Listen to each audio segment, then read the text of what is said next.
நிறைந்த எங்கள் அன்பின் நல்ல ஆண்டவரை, இந்த ஆசீர்வதிக்கப்பட்ட அருமையான இந்த வேலைக்காக உமக்கு நன்றி செலுத்துகிறோம் ஆண்டவரே.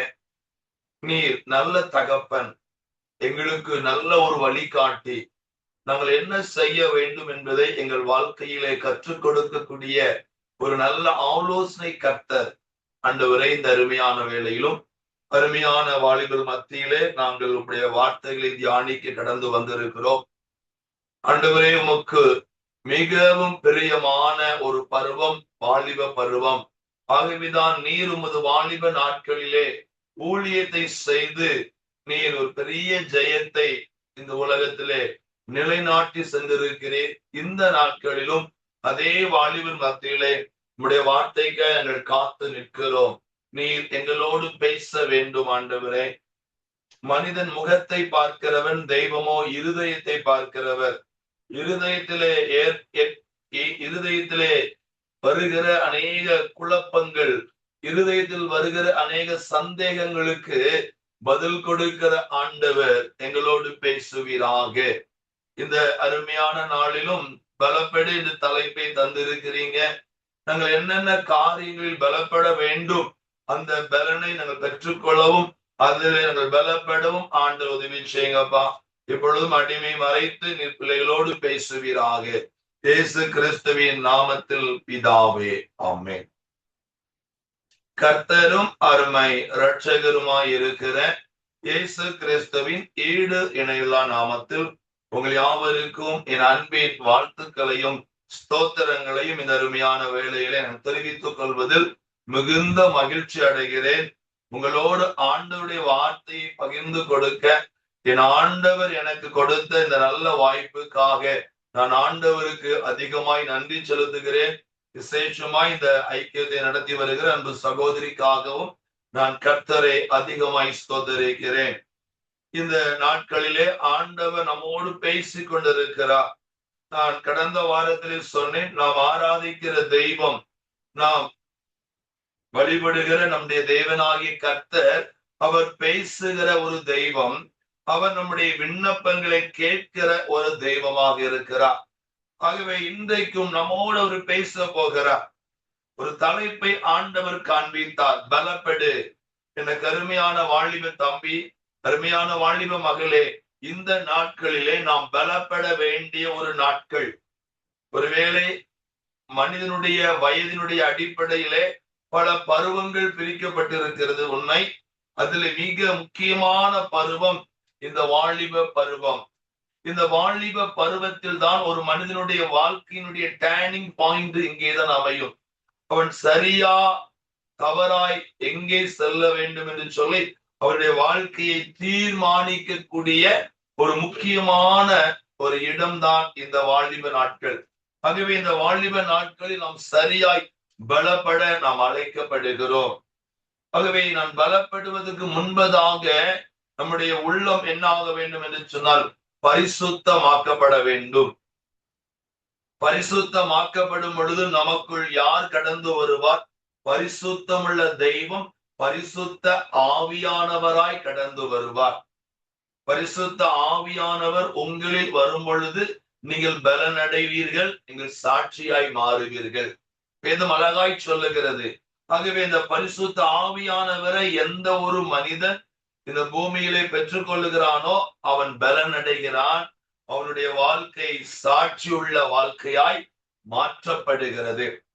ஆகவே இந்த நாட்களில் நாம் அதிகமாய் பிரயாசப்பட வேண்டிய, குறிப்பாக இந்த வாலிப நாட்களில் நாம் அதிகமாக பிரயாசப்பட வேண்டிய ஒரு முக்கியமான காரியம் என்ன தெரியுமா? நீ நினைப்பீங்க, நல்ல ஒரு படிப்பு படிக்கணும், நல்ல ஒரு வேலை கிடைக்கணும், நல்ல ஒரு திருமண வாழ்க்கை எனக்கு அமைக்கப்படணும் அப்படின்னு சொல்லி உங்களுக்கு நிறைய பிளான் இருக்கும், நிறைய திட்டமிடுதல் வச்சிருப்பீங்க. உண்மை, நல்லது. ஆனால் அதற்கு முன்பதாக நாம் பெற்றுக்கொள்ள வேண்டிய ஒரு உன்னதமான ஆசீர்வாதம் என்ன தெரியுமா? இந்த வாலிப நாட்களிலே நாம் பரிசுத்த ஆவியானவரை பெற்றுக்கொள்ள வேண்டும். யார் இந்த பரிசுத்த ஆவியானவர் சொல்லி கடந்த வாரத்தில் நான் உங்களோடு பேசிவிட்டேன். ஆகவே இந்த ஆவியானவரை குறித்து வேதம் நமக்கு என்ன சொல்லுகிறது, இந்த ஆவியானவர் எப்படிப்பட்டவர் என்று வேதம் சொல்லுகிறது சொல்லி நீங்கள் தியானிக்கும் பொழுது இந்த ஆவியானவரை குறித்த ஒரு தாகம் உங்களுக்குள்ள கடந்து வரும். இந்த ஆவியானவரை பெற்றுக்கொண்டு விட்டீங்கன்னா அப்படின்னா உங்க வாழ்க்கை பலப்பட ஆரம்பிக்கும். உங்களுக்குள்ள ஒரு பலன் கடந்து வரும். இப்ப நிறைய பேருடைய இடத்துல நீங்க கேட்டு பாத்தீங்கன்னா சொல்லுவாங்க, என்னால ஜெபிக்க முடியல பிரதர், என்னால ரொம்ப ஃபெய்த் விசுவாசமா இருக்க முடியல, என்னால பரிசுத்தமை வாழ முடியல என்று பல காரியங்களை அவர்கள் சொல்ல முடியும். ஆனால் இந்த பரிசுத்த ஆவியானவர் ஒரு மனிதனுக்குள் கடந்து வரும் பொழுது, குறிப்பாக இந்த வாலிப நாட்களில் அவர் நமக்குள் கடந்து வரும் பொழுது நாம் பலப்படுகிறோம். ஏன் நாம் பலப்படுகிறோம் தெரியுமா? யுத்த களத்தில் நின்று யுத்தம் செய்யக்கூடிய யுத்த வீரர்கள் வாலிபர்கள். எல்லாம் தெரிஞ்சுக்கொள்ளுங்க. யுத்த களத்திலே நின்று யுத்தம் செய்யக்கூடிய யுத்தர்கள் யார்? இந்த வாலிபர்கள். ஆகவே தான் வாலிபராக இருக்கிற நீங்கள் பலன் அடைய வேண்டும். உலக பிரகாரமாய் நாம் பலன் அடைகிறோம். எப்படி? நல்ல படிப்பு படிக்கிறோம், நல்ல காரியங்கள், நல்ல சாப்பாடு, நிறைய விஷயம் இருக்குது, நாம் அதெல்லாம் பலப்படுறோம். இந்த வாலிப நாட்களில் நாம் நல்ல ஆகாரங்களை சாப்பிடுறோம். அதே போல நமக்கு இந்த வாலிப நாட்கள் நல்ல ஒரு படிப்பை படிக்க வேண்டும் என்று பிரயாசப்பட்டு நாம் ரொம்ப கஷ்டப்பட்டு படிக்கிறோம். ஓகே, இதெல்லாம் நீங்க பலப்பட்ட காரியம். ஆனா இதுக்கு முன்னகூட்டியே, அதாவது இதெல்லாம் பலப்படுவதற்கு முன்பதாகவே நாம் பலப்பட வேண்டும் என்றால் நீங்களும் நானும் என்ன செய்யணும்? பரிசுத்த ஆவியானவரை பெற்றுக்கொள்ளணும். இது ரொம்ப அழுத்தமாய் சொல்லுவேன். இந்த பரிசுத்த ஆவியானவரை பெற்ற ஒரு அருமையான வாலிப சகோதரியை குறித்து நான் சாட்சியை கேள்விப்பட்டேன். அந்த அருமையான வாலிப மகள் பாருங்க, கல்லூரி படிக்கிற காலேஜ் கிளாஸ் முடித்து ஈவினிங் அவள் வீட்டுக்கு திரும்பி போய் கொண்டிருந்த பொழுது சில கயவர்கள் அந்த வாலிப மகளை தவறான கண்ணோட்டத்தோடு தவறான சிந்தையோடு அவளை என்ன செய்தார்கள்? ஒரு காரிலே அவளை கடத்தி கொண்டு வந்து ஒரு பெரிய இருட்டு அறைக்குள் அவளை பூட்டி விட்டார்கள். நான் சொல்லுகிறது உண்மை சம்பவம். அவளை அடைத்து வைத்து விட்டார்கள். அடைத்து வைத்து விட்டு அவர்கள் எண்ணினார்கள், இது மாலை வேலையே இருக்கிறது, இரவு வேலை வருவோம், இந்த சகோதரியை தவறான எண்ணத்தோடு அவர்கள் கடந்து போய் விடுகிறார்கள். அதே போல் இரவு வருகிறதுக்கு முன்பதாக இந்த வாலிப மகள் தேவனால் அபிஷேகம் பண்ணப்பட்ட அருமையான வாலிப மகள். இவளுக்கு முதல்ல ரொம்ப பயம் உண்டாயிற்று, ரொம்ப கலக்கம் உண்டாயிற்று, கவலை உண்டாயிற்று. ஆனாலும் அதன் மத்தியில இந்த அருமையான வாலிப மகள் என்ன பண்ணா அப்படின்னா ஆவியில நிரம்பி ஜெபிக்க ஆரம்பித்தாள். அங்கே முழங்கால் படியிட்டு ஜெபிக்க ஆரம்பித்தாள். இவள் ஜெபிக்க ஆரம்பிக்க அங்கே ஆவியானவர் பலமாய் கடந்து வந்தார். இந்த வாலிப மகளை சுற்றிலும் ஒரு அக்கினிமயமான காரியம் இறங்கி வருகிறது. ஒரு பயங்கரமான பிரகாசம், ஒரு பயங்கரமான வெளிச்சம் அங்கே உதிக்க ஆரம்பித்திருக்கிறது. இந்த நேரம் ஆக ஆக இரவு 7 மணி தாண்டி வரும் பொழுது அந்த கயவர்கள் இந்த வாலிப மகளை தவறான காரியத்திலே அவளை செய்ய வேண்டும் என்று எண்ணத்தோடு வந்த பொழுது நாம் இவளை அடைத்து வைத்தது ஒரு இருளுக்குள் அடைத்து வைத்தோம். அந்த ரூம் பயங்கர இருட்டா இருந்துச்சு. ஆனா அந்த ரூமுக்குள்ள இப்ப வெளிச்சம் வந்திருக்கு. எப்படி வந்திருக்குன்னு சொல்லி ஒரு மனிதன் அந்த ஜன்னல் ஓபன் பண்ணி பார்க்கிறான். பார்க்கும் பொழுது அந்த வாலிப மகளை சுற்றிலும் ஒரு பயங்கரமான அக்கினி, அப்படி நெருப்பு எரிந்து கொண்டு இருந்துச்சா. இவர்கள் நடுங்கி போனார்கள். இந்த கயவர்கள், இந்த பொல்லாத மனிதர்கள் நடுங்கினார்கள். ஐயோ, இவளுக்குள்ள என்ன இருக்குது? ஒரு பவர் இருக்குது, இவளுக்குள்ள ஏதோ ஒரு வல்லமை இருக்குது அப்படின்னு சொல்லி ரொம்ப பயந்து என்ன பண்ணாங்க? அந்த வாலிபங்களை அழைத்து அவன் அப்பாட்ட பத்திரமா பண்ணி நினைச்சுட்டாங்களாம், இறக்கி விட்டாங்களாம். பாத்தீங்களா? இந்த ஆவியானவர் இருந்தபடியினால அந்த அருமையான வாலிப மகள் தப்பித்து கொண்டார். அப்ப நம்ம வாழ்க்கையில நமக்கு நல்ல பேரண்ட்ஸ், அப்பா அம்மா இருக்கலாம், நல்ல அண்ணன்மா, தம்பிமா, தங்கச்சி, அக்கா, நம்ம லைஃப்ல எல்லாருமே இருக்கிறான். இவங்கெல்லாம் நமக்கு ஹெல்ப் பண்ணக்கூடியவங்க தான், இல்லைன்னு சொல்லல. ஆனால் நாம் சந்திக்கிற சில சூழ்நிலைகள்ல இவங்க எல்லாம் உதவி செய்ய முடியாம போகும் பொழுது நமக்கு உதவி செய்யக்கூடிய ஒரு நல்ல ஆள் தத்துவம் உள்ள ஒரு தெய்வம் தான் இந்த பரிசுத்த ஆவியானவர். இந்த பரிசுத்த ஆவியானவர் நமக்கு கடந்து வரும் பொழுது நம்மளை அவர் பலப்படுத்துவார். நான் கடந்த வாரம் சொன்னேன், அவர் நம்மை ஜெபத்திலே பலப்படுத்துவார். நம்முடைய விசுவாச வாழ்க்கையில அவர் என்ன செஞ்சிருவார்? நம்மை பலப்படுத்துவார். ஜெபம் ஒரு மனிதனை ஜெயிக்க வைக்கும். எனக்கு அருமையான வாழிய தம்பி தங்கச்சி, நீ உண்மையா ஜெபம் பண்ணிட்டீங்கன்னா நான் சொல்லுகிறேன், நிச்சயமாய் உங்க வாழ்க்கை ஜெயமுள்ள வாழ்க்கையை மாறும். தானியேல் எப்படி ஜெபிப்பதற்கு ஏதுவல்லாத சூழ்நிலையிலும் தானியேல் ஜெபம் பண்ணினார். இன்னைக்கு நமக்கு ஜெபிக்க நேரம் இருக்குதா? நேரமே இல்லை, ஆனா ஜெபிக்கிறோம். அன்னைக்கு தானியேலுக்கு ஜெபிக்க நேரம் இருந்திருக்குமா?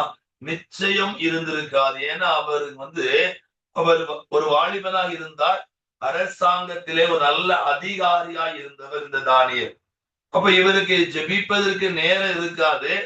அதன் மத்தியிலும் ஜெபித்தார். இப்ப நீ ஜெபம் பண்ணுனா உன்னை சிங்க கவிக்குள்ள போடுவோன்னு சொல்லி ஒரு சட்டத்தை ராஜா இயற்றினார். ஆனாலும் இந்த தானியேல் ஜெபம் பண்ணினார்.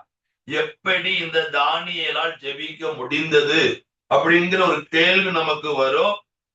வேற ஒண்ணுமே இல்லை, தானியேலுக்கு இருந்த ஆவியானவர் அவனை ஜெபிக்க வைத்தார். ஜெபிக்க வைத்த அதே ஆவியானவர் தான் அவனை ஜெயிக்க வைத்தார். இந்த அருமையான வார்த்தைகளை கேட்டுக்கொண்டிருக்கிற எனக்கு அருமையான சகோதரனே சகோதரியே, இந்த ஆவியானவர் எங்களை பெற்றுக்கொள்ளும் பொழுது அவர் உங்களை ஜெபத்திலே பலப்படுத்தி விடுவார். அப்ப நீங்க ஜெபம் பண்ணுவதற்கு சூழ்நிலையே நமக்கு இல்லாம இருந்தாலும் நீங்க ஜெபிப்பீங்க. அப்படி உங்களை ஆவியானவர் ஜெபிக்க வைக்கிறதுனால நிச்சயமாய் உங்க வாழ்க்கை நிச்சயம் ஜெயமாய் மாறும். இரண்டாவது, இந்த ஆவியானவர் நமக்குள்ள வரும் பொழுது நம்முடைய விசுவாச வாழ்க்கை என்ன செஞ்சிருவார்? அவர் பலப்படுத்திடுவார். நம்முடைய விசுவாசமே உலகத்தை ஜெயிக்கிற ஜெயம். நம்முடைய விசுவாசமே உலகத்தை ஜெயிக்கிற ஜெயம் என்று வேதம் சொல்லுகிறது. அப்ப நம்ம விசுவாசம் உலகத்தை எப்படி பிரதர் ஜெயிக்கும்? உலகம் முடியாது என்று சொல்லும், உலகம் நடக்காது என்று சொல்லும், உலகம் இல்லை என்று சொல்லும். ஆனால் நம்முடைய விசுவாசமானது இவைகளை ஜெயிக்க வைக்கும். ஒரு முறை வெளிநாட்டில் நடந்த ஒரு உண்மை சம்பவம். சகோதரர் ஓரல் ராபர்ட் என்று சொல்லக்கூடிய ஒரு நல்ல தேவ மனிதர். இந்த அருமையான ஊழியக்காரர் கர்த்தர் கொடுத்த ஒரு பெரிய கிருபை என்ன அப்படின்னா, எப்பேற்பட்ட ஒரு வியாதியுள்ள மனிதனுக்கு ஜெபம் பண்ணிட்டாலும் அந்த வியாதி செஞ்சிருமா? சுகமாகி விடுமா? அப்படிப்பட்ட ஒரு ஆவிக்கிற வரங்களை அருமையான பிரதருக்கு கர்த்தர் கொடுத்திருக்கிறார். ஆகவே இவர் நடத்தக்கூடிய கன்வென்ஷன் மீட்டிங், குருசன் மீட்டிங்ல நிறைய திரளான ஜனங்கள் செய்வாங்களாம், கலந்து கொள்வாங்களாம். அந்த கலந்து கொண்டு மீட்டிங் முடிந்த பிறகு ஒவ்வொருத்தருக்காக இந்த பிரதர் தனி ஜெபம் பண்ணுவார் அந்த ஊழியக்கார். அப்போ ஊழியக்காரருடைய கையிலயும் ஒரு மைக் இருக்குமா, ஜெபிக்க வந்திருக்கிறாங்களா அந்த விசுவாசி கையிலும் மைக் இருக்குமா. அப்ப இவர் ஜெபம் பண்ணுவார், அங்கே அற்புதம் நடக்கும். இப்போ 9 வயது வரைக்கும் ஒரு குழந்தை நடக்கவே இல்லை. ஏன் நடக்கலன்னா அந்த குழந்தைக்கு இடுப்புல ஒரு எலும்பு இல்லாம இருந்திருக்கு. அதனால அந்த குழந்தை நடக்க முடியாம இருக்குது. அந்த குழந்தையை அந்த தாயானவள் தன்னுடைய இடுப்பிலை சுமந்தவளாய் கொண்டு வந்திருக்கிறார். கொண்டு வந்து இந்த ஊழியக்காரரை ஜெபிக்க சொல்றார். அப்ப ஊழியக்காரர் கேட்கிறார், என்ன ப்ராப்ளம், எதற்காக ஜெபிக்க வேண்டும் என்று கேட்கும் பொழுது இந்த அருமையான தாயானவர் சொன்னாங்களா, என்னுடைய மகன் 9 வயது ஆகிறது, இவனுக்கு இடுப்புல ஒரு எலும்பு இல்ல, இவனுக்காக ஜெபம் பண்ணுங்க. இந்த ஊழியக்காரர் ஷாக் ஆயிட்டார். உடனே ஊழியக்காரர் சொன்னாரா, சிஸ்டர் நான் நிறைய பேருக்கு ஜெபம் பண்ணி இருக்கிறேன், நிறைய பேருடைய வியாதியை இயேசு குணமாக்கி இருக்கிறார், உண்மை. ஆனா நீங்க ஒரு உறுப்பே இல்லைன்னு சொல்றீங்க, ஒரு எலும்பே இல்லைன்னு சொல்றீங்க, எப்படி நான் இவனுக்கு ஜெபம் பண்ண, இவனுக்கு எப்படி அற்புதம் நடக்கும் அப்படின்னு இந்த பிரதர் சொல்றார் மைக்ல. உடனே அங்க இருந்த அந்த தாய் சொன்னாங்களா, நான் ஒண்ணு உங்களை நம்பல, நான் ஒண்ணு உங்களை விசுவாசிக்கல, என் ஜீவனுள்ள ஆண்டவராகிய இயேசுவை நான் விசுவாசிக்கிறேன், என் பிள்ளைக்கு நீங்க ஜெபம் பண்ணுங்கன்னு சொன்ன உடனே அந்த ஊழியக்காரருக்கு என்ன உண்டாயிட்டு? வெக்கம் உண்டாயிற்று. இருந்த போதிலும் அந்த ஊழியக்காரர் ஜெபிச்சிருக்கிறாரு, அந்த குழந்தைக்கு எலும்பு வேணும், அந்த குழந்தை நடக்கணும்னு சொல்லி ஊழியக்காரர் ஜெபிக்கல, அந்த குழந்தைக்காய் ஜெபிச்சிருக்க ஒரு சாதாரண ஜெபத்தை முடிச்சுட்டு அனுப்பிச்சார். இந்த அருமையான பிள்ளைய அந்த தாய் தன்னுடைய இடுப்பிலே சுமந்து வீட்டுக்கு கொண்டு வந்து கடத்தி விட்டார்கள். அன்று இரவு முடிகிறது. காலை வேளையில இந்த அருமையான தாயானவள் சமையல் செய்து கொண்டிருக்கு, கிச்சன்ல சமையல் செய்து கொண்டிருக்கிறார்கள். இது அருமையான தம்பி, 9 வயதான இது தம்பி, அது வரைக்கும் நடக்காதவன், 9 வருஷம் நடக்கல. இப்ப பாருங்க, அவன் பெட்ல இருந்து இறங்கி நடந்து அவங்க அம்மாட்ட மம்மின்னு சொல்லி கூப்பிட்ட பொழுது இந்த தாய் திரும்பி பார்த்த பொழுது ஆச்சரியம் அடைந்தாள். நான் பெற்றெடுத்து என் பிள்ளை 9 வயது வரைக்கும் நடக்காது, என் பிள்ளை இன்றைக்கு நடக்கிறானே என்று சொல்லும் பொழுது நடக்கவே நடக்காத காரியம் நடந்துச்சு. இல்லாத உறுப்பு உருவாக்கப்பட்டது. இனி இவன் நடக்கவே முடியாதுன்னு சொன்ன அந்த அருமையான 9 வயது தம்பி அங்கே நடந்தான். இதற்கு என்ன காரணம் தெரியுமா? ஊழியக்காரர் காரணம் அல்ல, ஊழியக்காரர் பண்ண ஜெபம் காரணம் அல்ல. அந்த தாய் ஜெபி விசுவாசித்த அந்த விசுவாசம்தான். அந்த குழந்தைய டாக்டர்கிட்ட கொண்டு போயிருப்பாங்க.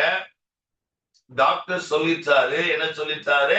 இந்த குழந்தை நீ நடக்காது, ஏன்னா எலும்பு இல்ல ஏதோ ஒரு ஆபரேஷன் பண்ணணும், ஏதோ பிரச்சனை இருக்குது, ஆபரேட் பண்ண நடக்கலாம்னு சொல்லி ஒருவேளை மெடிக்கல் சொன்னா நம்பலாம். மெடிக்கலே கைவிட்டுட்டு இப்ப இந்த குழந்தை வாழ்க்கை முழுசும் முடவராக இருப்பான், எலும்பு இல்ல, நடக்க முடியாது. இது என்னது? முடியாத ஒரு காரியம். இது பிராக்டிக்கலான ஒரு உண்மை. ஆனா இப்போ பாருங்க, இந்த தாயானவளை கர்த்தர் விசுவாசத்தை என்ன பண்ணார்? பலப்படுத்தினாரு. பலப்படுத்தப்பட்ட விசுவாசம் உலகத்தையே என்ன செஞ்சுட்டு ஜெயிக்க வச்சுட்டு. இந்த விசுவாசம் பலப்படணும்.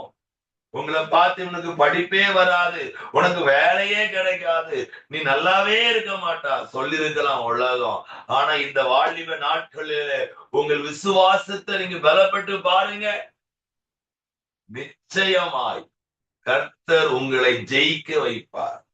ஜெபம் ஒரு மனிதனை ஜெயிக்க வைக்கிற ஆயுதம். அதே போல இந்த விசுவாசமானதும் நம்மை ஜெயிக்க வைக்கும்.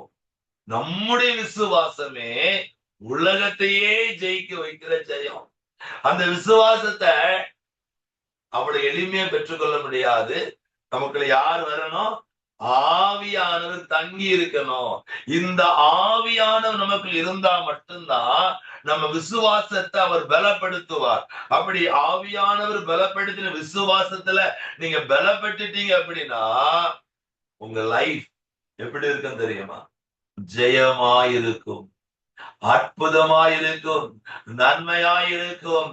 உங்கள் விசுவாசம், வாலிப தம்பி, உன் விசுவாசம் இந்த உலகத்தை ஜெயிக்கும். பிளஸ் டூ முடித்து ட்ரைனிங் முடிச்சுன்னு சொன்னாங்க, வேலையே கிடைக்காதுன்னு சொன்னாங்க. 1.5 வருஷத்துல வேலை கிடைச்சிச்சு. எப்படி கிடைச்சிச்சு? கர்த்தர் ஜெபத்துல பலப்படுத்தினார். அதே வேளையில விசுவாசத்திலும் கர்த்தர் என்ன செஞ்சாரு? பலப்படுத்தினார். ஆகவே ஆண்டவர் என்ன செஞ்சார்? என்னை ஜெயிக்க வைத்தார். ஆகவே கடந்த வாரத்திலே நாம் தியானித்த 2 காரியம். ஜெபத்திலே பலப்படு, உன் விசுவாச வாழ்க்கையிலே பலப்படு. இன்றைக்கு 3வது காரியம், உன் பரிசுத்த வாழ்க்கையிலே பலப்படு. இந்த வாலிப பருவம் ரொம்ப முக்கியமான பருவம், சவால் நிறைந்த ஒரு பருவம், பிரச்சனைகளை கொண்டு வரக்கூடிய ஒரு பருவம். இந்த பருவத்திலே பரிசுத்தத்திலே நாம் பலப்பட வேண்டும். நீங்களும் நானும் ஆராதிக்கிற நம்முடைய தெய்வம் எப்படிப்பட்டவர்? அவர் பரிசுத்தர். இவர் யார்? பரிசுத்தர். அந்த பரிசுத்தமுள்ள தேவனை ஆராதிக்கிற வாலிப தம்பி, வாலிப தங்கச்சி, நீங்க எப்படி மாற்றப்படணும் தெரியுமா? பரிசுத்தமாய் மாற்றப்படணும். இன்னைக்கு நம்ம வாழ்க்கையை எடுத்துக்கொள்ளுங்க. அப்பா அம்மாவுக்கு தெரியாம எத்தனையோ தவறு செய்கிறோம், எத்தனையோ இடத்துல உண்மைக்கு புறமாய் நாம் நடந்து கொள்ளுகிறோம், பொய் பேசுகிறோம், நாம் ஏமாற்றுகிறோம், இல்லையா? நிறைய காரியம் செய்யறோம். ஆனா வெளியே என்ன செஞ்சிருவோம்? நம்ம மறைச்சிருவோம். நான் பல முறை சொல்லுவேன், நான் ஊழியக்காரனா இருந்தா கூட நான் ஆண்டவர் சொல்லும்போது, ஆண்டவரே நான் உலகத்துக்கு ஊழியக்காரன், ஆனா நான் உம்முடைய பார்வையில அல்லது என்னுடைய மனசாட்சியின்படி நான் வெள்ளை அடிக்கப்பட்ட கல்லறை. வெளியே நான் வேஷம் போட்டுடலாம், ஆனா என் உள்ளம், என் அந்தரங்கம், என் ரகசியம் எல்லாம் உங்களுக்கு தெரியும் ஆண்டவரே. எல்லாம் நமக்கு வெளியரங்கமா இருக்குது. அப்படின்னா நான் ஆண்டவர்கிட்ட ஓப்பனா பேசுவேன். ஏன் தெரியுமா? நம்ம மனுஷன்ட்ட மறைச்சிடலாம், அப்பா அம்மாட்ட மறைச்சிடலாம், நம்ம ஃப்ரெண்ட்ஸ்ட மறைச்சிடலாம், எல்லாத்தையும் மறைச்சிடலாம். ஆனா ஏசப்பட்ட மட்டும் என்ன செய்ய முடியாது பிரதர், சிஸ்டர், தம்பி, தங்கச்சி, நீ மறைக்கவே முடியாது. எல்லாவற்றையும் என் கர்த்தர் கவனித்துக் கொண்டே இருப்பார். சரியா? நான் வேடிக்கை சொல்லக்கூடிய ஒரு சம்பவம் நான் பிரசங்கம் சொல்லுவேன். தெய்வ பயத்தை குறித்து நம்ம பிரசங்கம் பண்ணும்போது இந்த வினோதமான ஒரு காரியத்தை ஆவியானவரை கற்றுக் கொடுத்து நான் சொல்லுவேன். எப்படி தெரியுமா? நம்ம இன்னைக்கு நிறைய பேர் நிறைய விஷயத்துக்கு பயப்படுறோம். எதுக்கு தெரியுமா? நம்ம தப்பு பண்ணும் போது யாராவது பார்த்துடக்கூடாது, இவங்க பார்த்துட்டாங்களே அப்படின்னு மனுஷனை குறித்து பயப்படுறோம். எப்படின்னா, இப்ப நீங்க வந்து உங்க வீட்டுல உட்கார்ந்து இருக்கீங்க, வீட்டுல டிவிலயோ அல்லது செல்போன் ஏதோ ஒன்று பாக்குறீங்க, திடீர்னு உங்க வீட்டுக்கு ஒரு ஊழியக்காரரோ அல்லது யாரோ ஒருத்தர் வந்த உடனே என்ன பண்ணுவீங்க? டக் டக்குன்னு நீங்க பார்த்த அந்த காட்சியை என்ன செஞ்சிருவீங்க? மறைச்சிருவீங்க. ஏன்னா நீங்க பார்த்த தப்பு. தப்பான பார்த்தனால இவங்க வீட்டுல தப்பான ஒரு சீரியல் ஓடுது அல்லது ஒரு சினிமா ஓடுது அப்படின்னா அவங்க வீட்டுக்கு ஊழியக்காரரோ அல்லது உங்களுடைய பாஸ்டரோ வரும்போது நீங்க என்ன பண்றீங்க? ஆஃப் பண்ணிடுவீங்க. ஏன் தெரியுமா? இது தப்புன்னு தெரியும். ஆனா எப்ப அது உணர்த்தப்படுவீங்க? உங்க வீட்டுக்கு ஊழியக்காரர் வந்த உடனே உணர்த்தப்பட்டு நீங்க ஆஃப் பண்ணுவீங்க. இதுக்கு பேரு தெய்வ பயம் கிடையாது, இது மனுஷ பயம். ரெண்டாவது பாத்தீங்க அப்படின்னா பெரிய பெரிய கம்பெனில, இப்ப நீங்க ஸ்கூல்ல, காலேஜ்ல, நீங்க போற இடத்துல நிறைய இடத்துல என்ன போட்டுருப்பாங்கன்னா, இந்த சிசிடிவி கேமரா எங்க இருக்குது, இந்த கேமரா உங்களை பார்க்கும்னு சொன்ன உடனே என்ன பண்ணுவீங்க தெரியுமா? ரொம்ப அலர்ட் ஆயிருவீங்க. ஓகே, இங்க கேமரா இருக்குது, கவனமா இருக்கணும். ஏன்னா நம்ம பேசுற ஆடியோ ரெக்கார்ட் ஆகும், வீடியோ ரெக்கார்ட் ஆகும். சோ நம்ம கவனமா அமைதியா இருக்கணும்னு சொல்லி நம்ம ரெண்டாவது ஒரு விஷயத்துக்கு நம்ம பயப்படுவோம். அது என்னது? CCTV camera. ஆனா நம்ம யாருக்கு பயப்பட மாட்டோம் தெரியுமா? கர்த்தருக்கு பயப்பட மாட்டோம். ஆனா உண்மை என்ன தெரியுமா? ஒவ்வொரு ஆத்துமா, இப்ப நான் இருக்க ஊழியக்காரர், நீங்க கேட்டுட்டு இருக்கீங்க, இதுல இருக்க எல்லாருக்கும் நேராய் பரலோகம் ஒரு கேமராவை அனுப்பி இருக்குது. அது நம்ம கண்ணுக்கு தெரியாது. தம்பி, தங்கச்சி, உங்களுக்கு முன்பதாக பரலோகம் ஒரு கேமராவை அனுப்பி இருக்குது. அந்த கேமரா உங்களை அப்படியே ரெக்கார்ட் பண்ணிட்டே இருக்குது. நீங்க என்ன பேசுறீங்க ரெக்கார்ட் பண்ணுது, என்ன செய்றீங்க ரெக்கார்ட் பண்ணுது, என்ன சிந்திக்கிறீங்க, நீங்க என்ன யோசிக்கிறீங்க, அதையும் இந்த பரலோகம் அனுப்பின கேமரா நினைச்சது ரெக்கார்ட் பண்ணிட்டே இருக்குது. ரெக்கார்ட் பண்ணிட்டு அது ஹெவனுக்கு அனுப்பிட்டே இருக்கும். பரலோகத்து அந்த ரெக்கார்டு அனுப்பப்பட்டு கொண்டே இருக்கும். போயிடும். நீங்க நியாய தீர்ப்பு நாள் ஒண்ணு வரும். நீங்க அப்பா அம்மாவை மறைச்சிடலாம், நம்முடைய காலேஜ்ல இருக்கிற உங்களுடைய ப்ரொபோசர், லெக்சரை மறைச்சிடலாம், உங்க டீச்சர் எல்லாரையும் மறைச்சிடலாம். ஆனால் என் ஏசப்பாவுக்கு முன்பதாக மறைக்க முடியாது.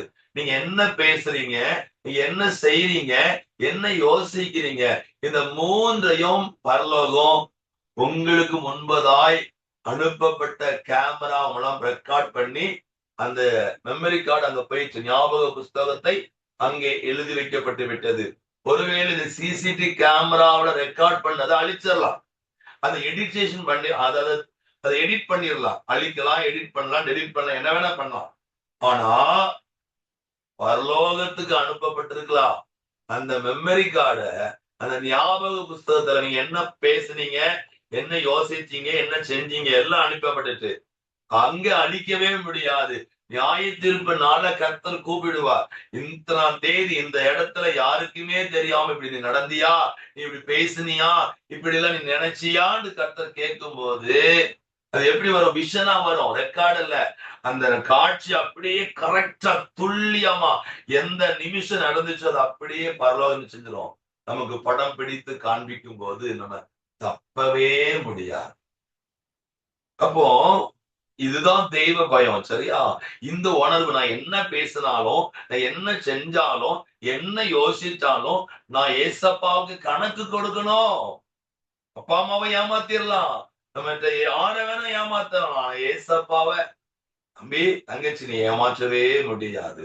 எல்லாம் அனுப்பப்பட்டிருக்கு. சரி, அப்ப நான் பரிசுத்தத்துல எப்படி பிரதர் பலப்படணும்?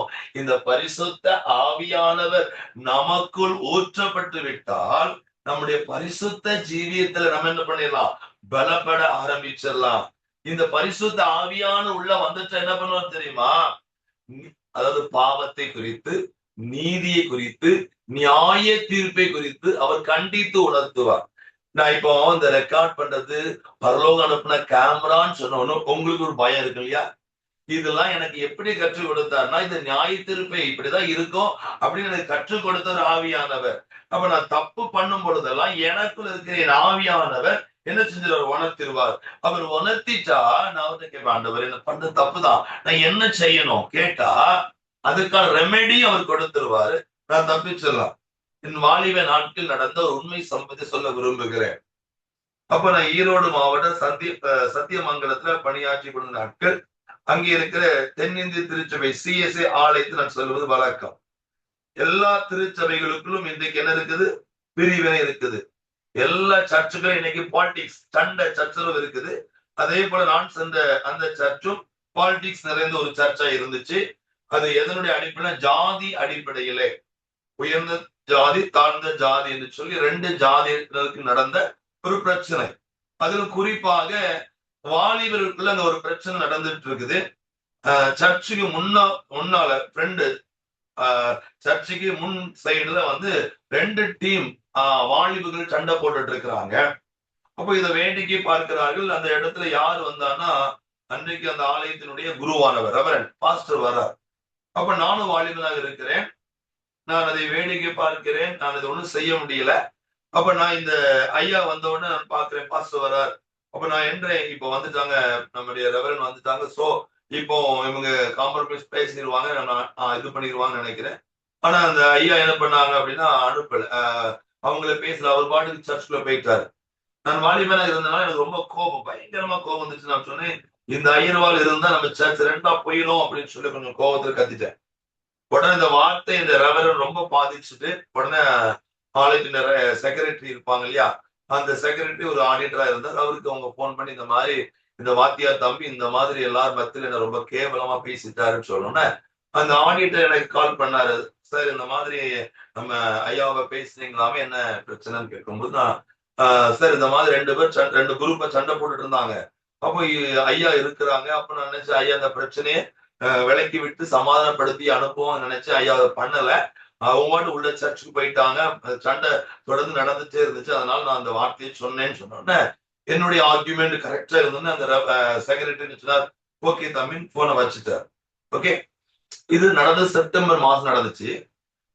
டிசம்பர் மாதம் 31ஆம் தேதி நான் ஜெபிக்கும்படி கடந்து வருகிறேன்.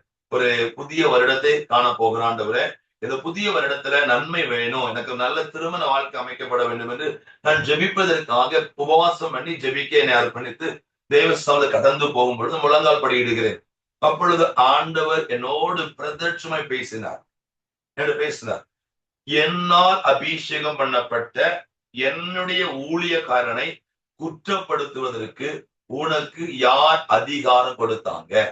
3 மாசத்துக்கு முன்னங்கொட்டி நான் அபிஷேகம் பண்ணின என்னால் நியமிக்கப்பட்ட உன்னுடைய ஊழியக்காரனை குற்றப்படுத்துவதற்கு உனக்கு யார் இந்த பெர்மிஷனை கொடுத்தாங்கன்னு கர்த்தர் என் பக்கத்துல இருந்து ஆவியானவர் மூலம் கேட்டார். நான் நடுங்கி போனேன். அதை பார்த்து கேட்டேன், ஆண்டவரே நான் பண்ணது தப்புதான் ஆண்டவரே, என்ன அப்பா பண்ணணும்னு கேட்ட உடனே அப்பா கேசப்பா சொன்னாங்க, நீ உடனே அந்த ரெவரண்டுக்கு நீ கால் பண்ணி அவர்கிட்ட நீ காம்ப்ரமைஸ் பேசு, ஒப்புரவாகு, அவரோடு பேசுன்னு சொன்னார். நான் உடனே ஐயாவுக்கு போன் பண்ணி, ஐயா சாரி, நான் ஒரு வாலிபனாக இருந்து நீங்க இவ்வளவு பெரிய ரெவரண்டாக இருக்கக்கூடிய உங்களை நான் எதிர்த்து பேசி உங்களை குற்றப்படுத்தி உங்களை வேதனைப்படுத்திட்டேன், தயவு செய்து மன்னித்து கொள்ளுங்கள் சொல்லி ஐயாவோடு நான் ஒப்புரவாகும் பொழுது ஐயா சொன்னாங்க, பரவாயில்ல தம்பி, ஆண்டவர் பாவங்களை மன்னிப்பா. அப்போ என் ஜீவியம் எப்படி பரிசுத்தமாக்கப்படுச்சு பாத்தீங்களா? ஆனா உலக பிரகாரமா பார்த்தான்னா நான் பேசின நியாயம் சரி. என்ன காரியம்? ஒரு ரெவரண்டாக இருக்கக்கூடியவர் 2 பேர் சண்டை போடும் போது சமாதானப்படுத்த வேண்டியது ஒரு வேலை, அவர் செய்யல. ஆனா அவரை குற்றப்படுத்துறது வேதத்தின் அடிப்படையில பாவம். நீங்க ஊழியக்காரங்களை எத்தனை அளவுக்கு பேசலாம்? எல்லா ஊழியக்காரங்களை கூட நம்ம கமெண்ட் அடிக்கிறோம், எல்லாம் இப்படிலாம் அப்படி நம்ம கமெண்ட் பண்றோம். எல்லாத்தையும் பரலோகம் கணக்கு வச்சுட்டே இருக்குது. அவரால் அபிஷேகம் பண்ணப்பட்ட மனிதன் குற்றம் பண்ணா அதை அவரு அங்க கணக்கு. யார் இப்ப நான் வந்து தவறு பண்றேன் அப்படின்னா நான் அவருக்கு கணக்கு கொடுக்கணும். அதனால அப்பாட போது ஆண்டவர் நான் வெள்ளை அடிக்கப்பட்ட கல்லறை இந்த இடத்த தப்பு பண்ண என்ன மன்னிச்சுதுங்க அவன் உணர்த்துவார். நீ இந்த இடத்த இந்த தப்பை பண்ணா உணர்த்துவார். உணர்த்தும் போது நான் அன்று அறிக்கையிட்டுருவேன். அறிக்கையிட்டு அவர் என்ன சொல்றது அப்படின்னு செஞ்சதுனால என் ஜீவியம் என்ன ஆகுது? பரிசுத்தமாக்கப்படுகிறது. அதுதான் தம்பி தங்கச்சி, உங்க வாழ்க்கையில பரிசுத்தத்தை பலப்படுத்துகிற விஷயம் என்னன்னா, இவர் இருக்கணும். யார் இருக்கணும்? ஆவியானவன் நமக்குள் இருந்தால் அவர் பாவத்தை குறித்து எது நீதி, எது நியாயத்தீர்ப்பு, என்னென்ன என்றெல்லாம் நடக்கும் அப்படின்னு அவர் சரியாய் நம்ம என்ன செய்வார்? எச்சரிப்பார். நம்மை சரியாய் நடத்துவார். நம்மை பரிசுத்த பாதையிலே சரியாய் கொண்டு போய் விடுவார். இப்படி பரிசுத்த பாதையில அவர் கொண்டு போனா நாம் பரலோக ராஜ்யத்தை பெற்றுக்கொள்ள முடியும். அதே வேளையில இந்த உலக பிரகாரமான வாழ்க்கையிலும் நாம் உயர்த்தப்பட முடியும். வேதாந்தத்தில் ஒரு வாலிபனை உங்களோடு பேச விரும்புகிறேன். வாலிபன் யோசேப்பு என்னுடைய இளம் வயதிலே 17 வயதிலே தகப்பனின் அன்பை இழந்தான். அண்ணன்மாருடைய அன்பை இழந்தான். அவன் அடிமையாய் விற்கப்பட்டான். அதற்கு முன்பதாக அவனை குழிக்குள்ளே தள்ளி கொலை செய்ய வேண்டும் என்று அவருடைய அண்ணன்மார்கள் யோசேப்பை பகைத்தார்கள். இவன் ஒரு வாலிபன், 17 வயது நிரம்பிய ஒரு இளம் வாலிபன். இந்த இளம் வாலிபனுக்குள்ளே பரிசுத்த ஆவியானவர் தங்கியிருந்தார். இப்போ இவன் அடிமையை சென்று விட்டான். அடிமையை போயிருந்த அந்த தேசத்துல அவன் தவறு செய்யவில்லை, ஆனால் தவறு செய்தான் என்று சொல்லி அவன் மேல ஒரு குற்றச்சாட்டு வருகிறது. என்ன குற்றச்சாட்டு தெரியுமா? வாலிபத்தில் வருகிற ஒரு பயங்கரமான போராட்டத்தை யோசேப்பு சந்திக்கிறான். இப்போ பார்வோனின் மனைவி இவனை தவறு செய்யும்படி அழைக்கிறார். இவனோ வாலிபனாக இருக்கிறான். ஆகவே இந்த பாவத்தை அவன் எளிதை செய்துவிட முடியும். ஏன்னா வாலிபன். நீங்க நெருப்ப, அதாவது ஃபயர் பக்கத்துல கொண்டு நீங்க பஞ்ச வச்ச கண்டிப்பா எரிஞ்சிடும். அந்த ஸ்டேஜ்ல இருக்கக்கூடிய ஒரு ஸ்டேஜ் தான் யோசேப்புக்கு. இப்ப அவனுடைய நிலைமை அப்படிதான். அவனுடைய மனைவி சொல்றா, பார்வோனின் மனைவி யோசேப்பை பார்த்து, இந்த அறைக்குள்ள நீனும் நானும் தான் இருக்கிறோம், நீ என்னோடு கடந்து வா என்று சொல்லி ஒரு தவறான காரியத்திற்கு பார்வோனின் மனைவி யோசேப்பை அழைக்கிறார். யோசேப்பு என்ன சொல்ல தெரியுமா? இந்த அறைக்குள் நீனும் நானும் இல்லை, உன்னையும் என்னையும் காண்கிற ஒரு தெய்வம் இருக்கிறார். அவர் பரிசுத்தமுள்ள தெய்வம். அந்த பரிசுத்தமுள்ள தேவனுக்கு விரோதமாய் நான் பாவம் செய்வது எப்படி என்று சொல்லி தன்னை நெருக்கி வந்த பாவத்தை இந்த யோசேப்பு உதறி தள்ளிவிட்டு அவன் ஓடினான். அவனுடைய வாழ்க்கையிலே சிறைச்சாலையினுடைய தண்டனை கொடுக்கப்பட்டது உண்மை. ஆனால் யோசேப்புக்கு இருந்த பரிசுத்த ஆவியான தேவன் அவனை பரிசுத்தமுள்ள வாழ்க்கையில் அவனை அவர் பலப்படுத்தினார். முடிவு என்ன தெரியுமா? அடிமையான யோசேப்பு. அடிமை என்று சொன்னால் கொத்தடிமை என்று சொல்லுவாங்க. அதாவது பணம் கொடுத்து நம்மளை வாங்கிடுவாங்க. நம்மளை யார் பணம் கொடுத்து வாங்கினாங்களோ அவங்க என்ன சொன்னாலும் செய்யணும். அவங்க சாப்பாடு தந்தா சாப்பிடலாம், சாப்பாடு தருவா சாப்பிட முடியாது. அவங்க என்ன சொல்றாங்களோ அதை செய்யணும். அந்த அடிமை. அப்படி ஒரு தேசத்துக்குள் அடிமையாய் போன வாலிபன் தான் யோசேப்பு. இன்றைக்கு அந்த யோசேப்பு அந்த தேசத்தில் அதிபதி. யோசிங்க, கொஞ்சமாவது அதற்கு பாசிபிள் இருக்கா? சான்ஸ் இருக்கா? வாய்ப்பே இல்லல்ல. ஆனால் நடந்துச்சு. எப்ப நடந்துச்சு? யோசேப்பை ஆண்டவர் பரிசுத்தமுள்ள வாழ்க்கையில் அவனை பலப்படுத்தி. எனக்கு அருமையான வாலிப தம்பி தங்கச்சி, இந்த வாலிப நாட்கள் மிகவும் பொல்லாத நாட்கள். உன்னை பாவத்தில் விட தள்ளி உனக்கு நரகத்தை கொடுக்கக்கூடிய ஒரு பருவம் இந்த வாலிப பருவம். அதே வேளையில் உன் வாழ்க்கையில நிறைய தவறை செய்ய வைத்து உன்னுடைய மேன்மையான ஸ்தானங்களை இழக்க வைக்கக்கூடிய ஒரு பருவம் வாலிப பருவம். ஆனா இந்த வாலிப பருவத்திலே நீ பரிசுத்தமை வாழ்ந்து விட்டால் உனக்கு நிச்சயமாய் பரலோக ராஜ்யம் உண்டு. இந்த உலகத்தில் உனக்கு மேன்மை உண்டு. அதற்கு சாட்சி யோசேப்பு. யோசேப்பு இந்த பரிசுத்தமான வாழ்க்கையில பலப்பட காரணம் என்ன தெரியுமா? அவனுக்குள் இருந்த பரிசுத்த ஆவியானவர். ஹல்லேலூயா. இன்றைக்கு உனக்குள் இந்த ஆவியானவர் தங்கி இருப்பார் என்று சொன்னால் நீயும் பாவத்தை உதறி தள்ளிவிட்டு ஓட முடியும். இன்னைக்கு செல்போனுக்கு அடிமையா இருக்கிறோம். செல்போன்ல யூடியூப், வாட்ஸ்அப் இன்னும் பல காரியத்துக்கு அடிமையா இருக்கிறோம். இன்னைக்கு நம்ம ஜெபிக்கிறோமோ இல்லையோ, சாப்பிடுறோமோ இல்லையோ, செல்போனை பார்க்காம இருக்க முடியல. ஹலோ, நான் சொல்லுவது சரிதானே? காலையில எந்திரிச்சா செல்போன், நைட்டு படுத்தா செல்போன், ஸ்கூலுக்கு போன செல்போன், காலேஜ் போன செல்போன், வேலைக்கு போன செல்போன், எங்க போனாலும் செல்போன் செல்போன் செல்போன். இன்னைக்கு இந்த செல்போனுக்கு நாம் அடிமையாயிருக்கிறோம். நம்மளால ஜெபிக்க முடியல, நம்மள வேதங்களை வாசிக்க முடியல, நம்மளால பரிசுத்தமே வாழ முடியல. ஏன் முடியல? நமக்குள் ஆவியானவர் இல்ல. அவரை பெற்றுக்கொள்ளுங்க இந்த வாலிப நாட்கள்ல. அப்பதான் பாவத்தை உதற முடியும். பாவத்தை உதற முடியும். சந்தர வீக்கவோ ஒப்பு கொடுப்பீங்களா? பரிசுத்த வாழ்க்கையில நீங்க பலப்பட்டுட்டீங்கன்னா போதும். இந்த வாலிப நாட்களில பரிசுத்தத்தில் நீங்க பலப்பட்டுட்டீங்க போதும். கண்டிப்பா உங்களுக்கு உண்டு, மேன்மை உண்டு. யோசேப்பு பரிசுத்தத்துல கர்த்தர் அவனை பலப்படுத்தினார், அதிகாரியாய் அதிபதியாய் உயர்த்தினார். ஆனா இன்னொரு விஷயம், இந்த பரிசுத்தம் உள்ள வாழ்க்கை பரலோக ராஜ்யத்தை பெற்றுத்தரும். அப்ப பரிசுத்தம் நம்ம வாழ்க்கையில இந்த பூமியில நம்ம உயர்த்தப்படுவோம், பரலோக ராஜ்யத்தில் நம்ம செஞ்சிருவோம், உயர்த்தப்படுவோம். எவ்வளவு ஆசீர்வாதமான ஒரு வாழ்க்கை.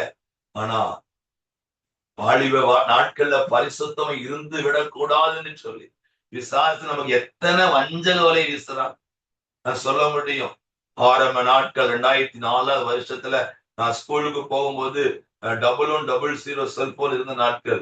நாங்க காலையில 9:15 ஸ்கூலுக்குள்ள போகும்போது எங்களுடைய போனை சுவிட்ச் ஆஃப் பண்ணிட்டு நான் ஹெச்எம் கையில கொடுக்கணும். ஈவினிங் வரும்போது அவங்க போன் அவங்கள்ட்ட வாங்கிட்டு வரணும். இடையில எந்த ஒரு இன்ஃபர்மேஷனும் யாரையும் நாங்க நினைச்ச முடியாது, பேச முடியாது. ஏன்னா நாங்க ஸ்கூல்ல ஸ்டூடெண்ட்ஸ்க்கு பாடம் நடத்தணும், நாங்க செல்போன் வைக்க கூடாது. ஆனா 2020 வந்த கொரோனா நம்மள அப்படியே புரட்டி போட்டுச்சு. என்ன தெரியுமா? எல்கேஜி அல்ல, ப்ரீகேஜி படிக்கிற அல்லது ப்ரீகேஜிக்கு முன்னோட்டி இருக்கக்கூடிய ஒரு சின்ன குழந்தையிலிருந்து நான் எல்லாரு கையிலும் கொடுக்கப்பட்டது செல்போன். செல்போனை வச்சுதான் அவங்க கிளாஸ் எடுத்தாங்க, பாடம் நடத்தினாங்க. இன்னைக்கு அதே செல்போன்ல தான் நிறைய ஆன்லைன் ப்ரேயர், நிறைய காரியம். ஆனா அதே செல்போன் நம்ம என்ன பண்ணிட்டு அடிமைப்படுத்திச்சு, நம்ம அதற்கு அடிமையாக்கப்பட்டு விட்டோம். இதை உதறி தள்ளணும். உதறி தள்ளி ஆவியானவரை பெற்றுக்கொள்ளுங்க, உங்களால ஜெபிக்க முடியும். ஆவியானவரை பெற்றுக்கொள்ளுங்க, உங்களால விசுவாசிக்க முடியும். இந்த ஆவியானவரை பெற்றுக்கொள்ளுங்க, பரிசுத்தமாய் வாழ முடியும். ஆகவே கடைசியாக கர்த்தரிலும் அவர் சத்துவத்தில் வல்லமையிலும் பலப்படுங்கள் என்று கர்த்தர் சொன்ன வார்த்தை நமது வாழ்க்கையில நிறைவேற வேண்டும். நாம் நிறைவேற்றும் பொழுது நிச்சயமாய் எனக்கு அருமையான வாலிப தம்பி தங்கச்சி, உங்க வாழ்க்கையை கர்த்தர் உயர்த்துவார். உங்களுக்கு நிச்சயமாய் ஜெயம் உண்டு. உங்களுடைய வாழ்க்கை எப்படி இருக்கு தெரியுமா? மேன்மையா இருக்கும், உயர்ந்து இருக்கும். உங்க வாழ்க்கை குறைவுபடாது. ஆகிய எந்த அருமையான நாளிலும் ஆண்டவர் சமூகத்தில் வந்திருக்கிற கொஞ்சம் பேரை வந்திருக்கலாம், ஆனா ஆவியானவரை பெற்றுக்கொள்ளுங்க, உங்க வாழ்க்கை மாறும். ஒரே ஒரு சம்பவத்தை சொல்லிட்டு நான் முடிக்க விரும்புகிறேன். சவுல் என்ற ஒரு மனிதன் வாலிபனாக இருந்த நாட்கள், அவன் ஆண்டவருக்கு விரோதமாய் அநேக பாவங்களை செய்தான். ஒரு நாள் இந்த சவுலை என் ஆவியான தேவன் சந்தித்தார். ஒரு தீர்க்கதரிசியை அனுப்பி ஆவியானவரை பெற்றுக்கொள்ளும்படி சவுலுக்கு கிருபை பாராட்டப்பட்டுச்சு. எப்பொழுது சவுலுக்குள் ஆவியானவர் இறங்கினாரோ அவன் தாமதமின்றி ஆலயங்களில் கர்த்தருடைய நாமத்தை பிரசங்கித்தான். அபிஷேகம் ஆவியானவரை பெறாத வரைக்கும் இவன் ஆண்டவருக்கு விரோதமாய் பாவங்களை செய்த ஒரு மனிதன். ஆனா எப்பொழுது இவனுடைய வாழ்க்கையில் ஆவியானவர் வந்தாரோ இவன் வாழ்க்கை தலைகீழாய் மாறினது. இந்த வார்த்தையை கேட்டுக்கொண்டிருக்கிற உங்க வாழ்க்கை தலைகீழாய் மாற்றப்படணும் அப்படின்னா ஒன்னே ஒண்ணு செஞ்ச போது என்ன தெரியுமா? ஆவியானவரை பெற்றுக்கொள்ளுங்க, உங்க வாழ்க்கை மாறும். இப்ப கேட்போமா? நம்ம கேட்க போகிறோம். நல்ல தகப்பனே, அப்பாவது பேசுங்க. ஏசப்பா, இந்த அருமையான பிரதர் எங்களோடு பேசி இருக்கிறாங்க. இந்த பிரதர் பேசல, நீங்களே பேசிருக்கீங்கப்பா. ஆண்டவரே, இந்த வாலிப நாட்களிலே நான் பெற்றுக்கொள்ள வேண்டிய முதன்மையான உண்மையான ஒரு ஆசீர்வாதம் பரிசுத்த ஆவியானவர் பெற்றுக்கொள்ள வேண்டும். பரிசுத்த ஆவியானவர் பெற்றுக்கொண்டால் நான் ஜெபிக்க முடியும். பரிசுத்த ஆவியானவர் பெற்றுக்கொண்டால் நான் விசுவாசத்திலே பலப்பட முடியும். பரிசுத்த ஆவியானவர் பெற்றுக்கொண்டால் நான் பரிசுத்தத்தில் பலப்பட முடியும். ஆண்டவரே, நான் இப்படியெல்லாம் பலப்பட்டு விட்டால் நான் ஜெயிக்க முடியும் என்பதை நான் அறிந்து கொண்டேன். இந்த ஆவியான எனக்கு வந்தால் என் வாழ்க்கை தலைகீழாய் மாறும் என்று சொல்லி அருமையான சத்தியத்தை சொல்லி இருக்கிறாங்க. அப்பா, என் வாழ்க்கை மாறணும் ஆண்டவரே. அப்பா, எனக்குள்ள வாங்கப்பா, எனக்குள்ள வாங்கப்பா, உங்க பிரசன்னத்தை எனக்கு தாங்கப்பா. கேளுங்க கேளுங்க ரமாந்தரா, நீங்க கேட்கும் பொழுது ஒரு தெய்வ பிரசன்னம் உங்களை நிரப்ப போகிறது. யார் யார் நீங்க உண்மையா கேட்கிறீங்களோ, இந்த ஐக்கியத்துல இந்த ஜெபத்துல யாரெல்லாம் இப்ப இணைந்திருக்கீங்களோ, நீங்க வாலிபா இருக்கலாம், மற்றவங்களை இங்க யாரா இருந்தாலும் அவர்கிட்ட கேளுங்க. ஆண்டவரே, எனக்குள் வாரும், தூய ஆவியானவர் எனக்குள் வாரும், உம்முடைய பிரசன்னத்தை எனக்குள் தாரும். ஆண்டவரே, உம்முடைய மகிமையினால் என்னை நிரப்பும் என்று கேளுங்க கேளுங்க கேளுங்க. நீங்க கேட்டு கொண்டிருக்கும் பொழுது ஒரு தெய்வ மகிமையினால் நீங்க நிரப்பப்படுறீங்க. ஒரு தெய்வ கிருபை உங்க நிரப்பி கொண்டிருக்கிறது. ஒரு புதிய கிருபையினால் நிரப்பப்படுறீங்க. ஆவியானவர் உங்க மேல இப்ப அமருகிறார். உங்க மேல ஒரு மின்சாரம் பாய்வதை போல ஒரு தெய்வீக வல்லமை இறங்கி வருகிறது. பெற்றுக் கொள்ளுங்க. Receive the fire anointing. ஒரு அக்கினியை பெற்றுக் கொள்றீங்க. ஓ ரிபா பௌதலான் தரபோ சந்தரா விக்கமோதலான் தரபலா, தாங்கிக் கொள்ள முடியாதபடிக்கு ஒரு தெய்வ பிரசன்னம் உங்களை பலமாய் நிரப்பி கொண்டிருக்கிறதே. உனக்கு இருக்கிற இந்த பலத்தோடு புறப்பட்டு போ. உன்னை அனுப்புகிற கர்த்தர் நான் அல்லவோ என்று கிதியோனை பார்த்து சொன்ன ஆண்டவர், எனக்கு அருமையான வாலிப தம்பி தங்கச்சி, உங்களை பார்த்து இந்த இரவு வேளையிலே ஆவியான சொல்லுகிறார், நீ பராக்கிரமசாலி, நீ பராக்கிரமசாலி. உன்னை கொண்டு நான் பெரிய காரியத்தை செய்வேன் மகனே, பயப்படாது. உனக்குள் தங்கி இருக்கிற, இன்றைக்கு உனக்குள் வந்திருக்கிற உன் ஆவியானவருடைய பலத்தோடு புறப்பட்டு போ. உன்னை கொண்டு கர்த்தர் பெரிய காரியம் செய்ய போகிறார். தெய்வீக வல்லமை, தெய்வ பிரசன்னத்தினால் பிள்ளைகள் நிரப்பிங்க ஆண்டவரே. அருமையான இந்த வாலிப சகோதரனை, இந்த வாலிப சகோதரியை நிரப்பிடுங்கப்பா. யார் யார் இந்த ஜெபத்தில் இணைந்து இருக்கிறாங்களோ இப்ப நிரப்பப்படட்டும் அப்பா. அந்த பார்த்து நிரப்பப்படுவதாக பரிசுத்த ஆவியானவர் பலமாய் பிள்ளை நிரப்பிங்க ஆண்டவரே. தாகத்தோடு கேட்டுக்கொண்டு அன்பு பிள்ளைகள் நிரப்பிங்க ஆண்டவரே. அபிஷேக தைலம் ஓ இறங்கட்டும் இறங்கட்டும் ஆண்டவரே. உம்மிலே பலன் கொள்ளுகிற மனிதன் பாக்கியவான். உம்மிலே பலன் கொள்ள செய்கிற கிருபையை தாரும் ஆண்டவரே. இன்றைக்கு உம்மிலே பலன் கொள்வதற்கு தேவன் தந்த வார்த்தைக்கு ஸ்தோத்திரம் ஆண்டவரே. உம்முடைய வல்லமை செயல்படுவதாக ஆண்டவரே. இன்றைக்கு இந்த ஜெபத்தில் இணைந்து ஜெபித்து நம்மை அர்ப்பணித்திருக்கிற ஒவ்வொரு வாலிப தம்பியும் தங்கச்சிகளையும் என் ஆண்டவர் கிதியோனாய் மாற்றுவீராக, தானியேலாய் மாற்றுவீராக, எஸ்தராய் மாற்றுவீராக, தெபோராக்காய் மாற்றுவீராக ஆண்டவரே. இவர்களை கொண்டு அவருடைய குடும்பத்திலே மாற்றம் உண்டாகட்டும். அவர் திருச்சபையிலே வேலை பார்க்கிற இடத்துல படிக்கிற இடத்துல மாற்றம் உண்டாகட்டும் ஆண்டவரே. அற்புதங்கள் நடக்கட்டும், அற்புதங்கள் நடக்கட்டும், மாற்றங்கள் உண்டாகட்டும் ஆண்டவரே. தேங்க்யூ லார்ட், உமக்கு நன்றி. நாங்கள் நம்புகிறோம் ஆண்டவரே. இந்த வாலிப கூட்டத்தை கொண்டு உலகத்தையே கலக்கும் என்று நம்புகிறோம் ஆண்டவரே. ஆண்டவர், இந்த வாலிப தம்பி தங்கச்ச முகாந்திரம் இல்லாம நோக்கம் இல்லாம கொண்டு வரல, இவங்களை கொண்டு உலகத்தையே நீங்க கலக்குறீங்க ஆண்டவரே. உங்களால முடியும் ஆண்டவரே.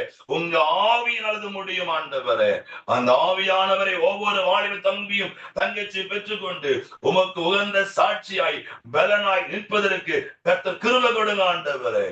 ஆண்டவரே, யோசேப்பை பாதுகாத்த கர்த்தர், தானியேலை பாதுகாத்த கர்த்தர், தாவீதை பாதுகாத்த கர்த்தர், இந்த அன்பு பிள்ளைகளை பாதுகாத்து உமக்கென சாட்சி நிறுத்துங்க.